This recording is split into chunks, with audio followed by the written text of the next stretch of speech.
Welcome to the Boondocks Homestead. Hey, I'm going to make some sloppy joes tonight. And just for Tim and I. But I'm in a hurry. And I thought this would be something good. It's not just a hamburger or something, you know, or something out of a box. It's my own sloppy joe, homemade sloppy joe mix. This is what I make when I make sloppy joes. So I'm browning my hamburger. And I thought this will be good, you know, because the kids are back in school, whether they're in homeschooling or they're public school or whatever they're doing. Everyone's busy, you know, mom and dad's probably working, and when you get home you're tired and all you got's hamburger, and it's like, what am I gonna fix? So most kids like sloppy joes, and I think most adults do, I don't know. We always did. But so I'm browning my hamburger here, and I'm gonna put, at this point, because it's I just thought about doing this, and so my burger's almost brown. Anyway, here's onion. I'm gonna put in, now that we got this out of our garden, it's a small onion. So if you put how much you want, if you want a little less or a little more or a little more hamburger, maybe your family's big, you know, I don't know. So you might need a little bit more. So then I've got garlic that we grew, and there's four cloves there of that. And then I've got green pepper. Now I like green pepper, so I'm going to put about half. That's 2 small green peppers, and I just stir that and see if it's, you know, where I want it. I'll show you guys here in a second. I think I'm going to use it all. You got it? Yeah, I just about used it all. We really like green peppers. We grew those too. So then we're going to let this kind of simmer. I'm going to put a little bit of, this is grapeseed oil.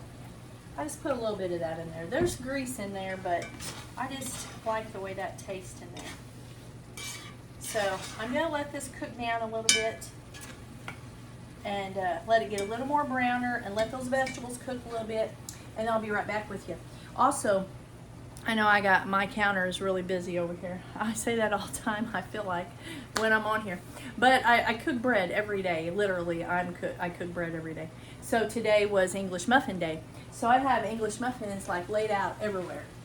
And I do believe that's probably what we're going to eat our sloppy joes on. So, and I haven't figured out what else I'm going to fix with it. I'm probably going to, I don't know, maybe throw some potatoes, maybe some fried potatoes, or I might have, I think I have some French fries that I canned. I may whip those up, and we might have those with it. I'm not sure. But anyways, let this, when this gets done, and I'll drain it before I get back with you, because that's kind of a job, because this is heavy and I can't be talking to you. I might burn myself, okay? So let me get this done, and I'll get right back with you. Don't go nowhere. All right, guys, we're back, and the hamburger is done, and I've already drained it. My vegetables are kind of soft and transparent, and my hamburger is browned, and I drained all that grease off. So now we're going to add this stuff. We're going to add, I think it's 2/3 cup of water. What did I put in here? A little over 1/3, I'm sorry. A little over 1/3 cup of water, probably. I may end up adding more, and that's with all this, but I'll put down my basic recipe, and then you may have to adjust it, because that's what I do for me, okay? So now this is our ketchup, and I'll put this recipe under the description, okay? This is our ketchup, my ketchup that I made, actually. It will go look at my other video, tomato paste and sun-dried tomatoes, that one, and I'm going to show you that tomato paste here in a minute. Anyway, this was 2/3, I think, 2/3 cup. I pre-measured all this so I wouldn't have to go through all this while I was doing it, but so I don't know why I am, but anyway. So we're going to put our ketchup, and I had the Worcestershire. Okay, I'm not going to get hung up on that, but you know what I'm talking about. That's in there too with the ketchup. Oh, my grandkids get on me all the time because I'll say quesadilla or quesadilla, and they're like, I still don't know which one it is, and they're like, Nana, that's not what it's called. But I do that all the time. I don't know why. Okay, so anyway, I'm going to put a little bit of mustard. think it's about a half a teaspoon. You can put a little more if you like it a little tangier. Now in this is my salt, my pepper, and my red pepper flakes, okay? That's all in here. So I'm gonna put that in there. Now here is my, I really don't want to reach in here with my fingers. This is my tomato paste. And if you watched my video, you see I made it in little balls and then I froze it. And so when I need tomato paste, I don't run out no more. I've got it in the freezer and I just go get me. One of these is a tablespoon. So we're gonna start out with one, okay? I may end up putting two in there, I'm not sure. Brown sugar, you gotta have a little bit of that sweet with your tangy, you know, with sloppy joes. So I'm going to, I think I'll put, you guys know how I am with the sugar thing now. Let me try a half, this is a half a teaspoon, okay? I think my recipe that I always have done forever, I always put like a tablespoon in there. So if you want to do a tablespoon, you can. And I will put what I've done all these years in the description under the video, but I'm gonna cut back a little bit on the sugar, okay? And then again, when I get it done, I'll taste it. I always taste test everything, and then I will see where I'm at. And if I need to add a little bit more, you know, I will. No big deal. Okay, then we're gonna, here's our last thing, chili powder. I got everything else, yes, chili powder. So I think it's about a half of a teaspoon of chili powder. Now I'm just eyeballing it. I know some people don't do that.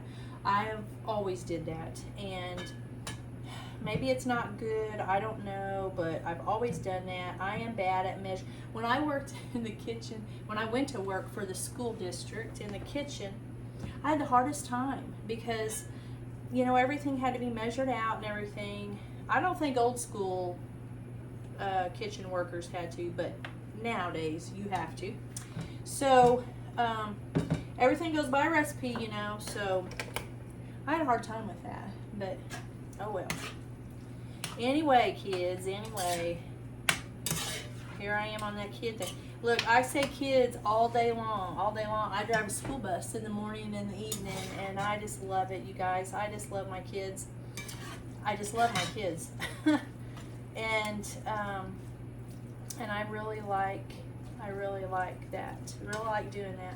But anyways, it seems like I say kids all the time, so if I do on here, I don't mean any disrespect to my elders or anything else. I would love for someone to call me kid. But anyway, I do say that a lot. So, there you have it. Now, we're going to get this going. See, I don't think this looks, I need another one of these. I can already tell you. I'm going to need another one of these. And I may even need a little bit more ketchup. Because see, I had a pound and a half of hamburger. So, we'll get that going in there. Let me grab just a little bit. Let me grab, I don't want to open a whole nother, because see, I can them at these. I don't want to open a whole nother one because we've got a little bit of the low sugar kind in the fridge. Let me grab some of that. So hold on just a minute, okay? All right, this is, there's not much left in here, but I think there'll be enough for what I'm needing for. This is a low sugar. We found some low sugar ketchup. Because, you know, I don't change much on the sugar when I can stuff because that sugar is part of what preserves your food. And so I really hate to mess with that. So I don't. So if we're eating a lot of ketchup on something, we'll usually grab this stuff from the store. And I hate doing that, but it is what it is. And I'll use this for like my recipes and stuff. I think that's gonna be good there. So we're gonna taste this. I know it hasn't been sitting here simmering or anything very long. I do have it on though. But I'm still gonna taste it and see. I'm just gonna see where we're at on this, okay? So, let's see.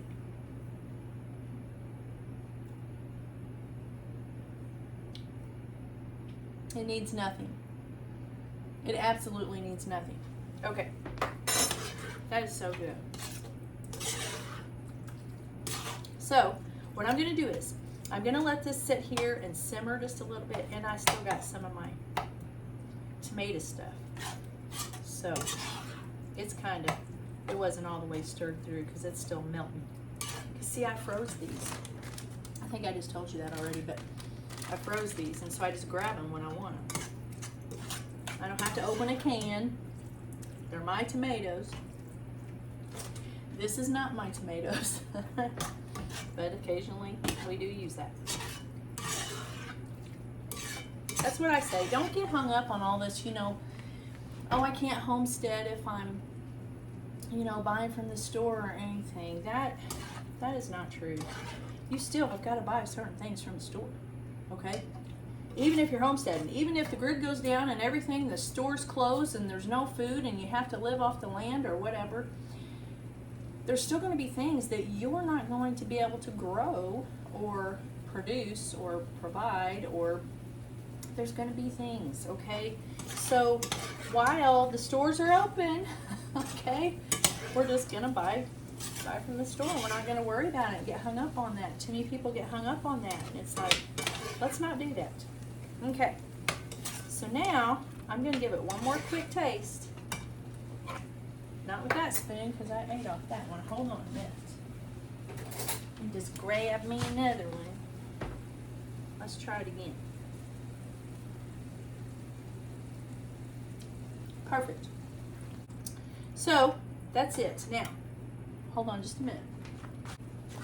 I'm going to grab one of these English muffins, and we're going to make one. I haven't had no lunch, so I think I'll eat a late lunch because I'm getting ready to go get on the school bus. And we'll eat a late lunch. I was going to ask you guys, did you ever hear that you should never cut an English muffin? I've heard that. But I don't understand. I don't know why. I cut them all the time. It don't matter. But I'm going to just open one like this, like they say you're supposed to. They say you're supposed to just open it like that. I don't know. Because it makes it taste better or something. I don't know. Okay. Anyway. I'll put a little bit on here.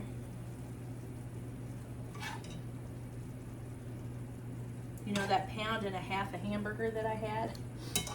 I'm taking out the half and I'm going to eat it for lunch. Oh, goodness. Okay. I'm going to put this back on the thing. And let's taste it with the English muffin. Hold on a minute. Let's do this. Let's try it. Let's just try it. With the English muffin.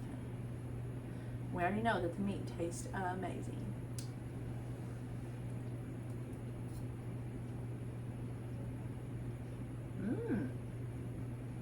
Yeah. Tim's gonna like that. Tim's gonna like that. Because my muffins, they kind of, well, everyone's like, it's like biting into a pillow. And it kind of is. And it is really good with this. I think these English muffins would be good with anything. Anyway, ooh, I'm just about to spill it. Okay, well, I'm going to get off here and finish this, and now I got to go get on the bus, guys. So I'll try to get this on tonight. I just dropped a piece of hamburger. I'll try to get this on tonight, and I was going to show you. Hold on just a minute. Don't go nowhere. Okay, I wanted to show you this before I got off here with you. I canned these French fries. What year did I do this? Last year. In June of last year. I found potatoes on sale, and I'm like, I'm buying them. I don't know what I'm going to do with them, but I'm going to buy them. So I bought them, and I come home, and I have a French fry. It's a hand one. It's really, it takes a while to use it, but I got the job done. And what I did was I let these soak in cold water to get a lot of the starch off of it. I started to say carbohydrates, but the starch. Okay, so you put them in a cold bath water after you cut them. And then you put them in your jars, and then I pressure cooked them, I think 90 minutes, I'm not sure. Maybe I'll do a video on that and show you how I did these. They are amazing. You take them out of this jar, and you'll rinse them again, okay? And because you can see there's a little bit of cloudy water in there. That's starch. That is sugary starchy, whatever. So you take them out of here, you rinse them off, and you got to be kind of gentle because they're cooked already, okay? And then you rinse them off, and then you lay them out on paper towel, and you kind of pat them dry. Get you your hot oil going, and you deep fry these for about 3 to 5 minutes, maybe not even that long. And they come out real golden brown. I'll try to put a picture after I cook them this evening. Real golden brown. They are the best French fries you will ever eat. I'm not kidding. My grandkids love, love, love them. And they love to eat them with this ketchup. Maybe I'll do a video on that too. Anyway, so there you have it. Sloppy Joe's homemade French fries. If you don't have them canned, you just cut you some up and throw them in the hot oil and deep fry them. Or if you don't want them deep fried, put them in the oven or fry them on the stove. Or there's a million ways you can make potatoes, right? But we don't eat a whole lot of potatoes like we used to, but occasionally we do eat them. And tonight's going to be that night because we're eating Sloppy Joe's. So I hope you enjoyed this video. And Lord willing, I will catch you guys on the next video. Have a blessed day.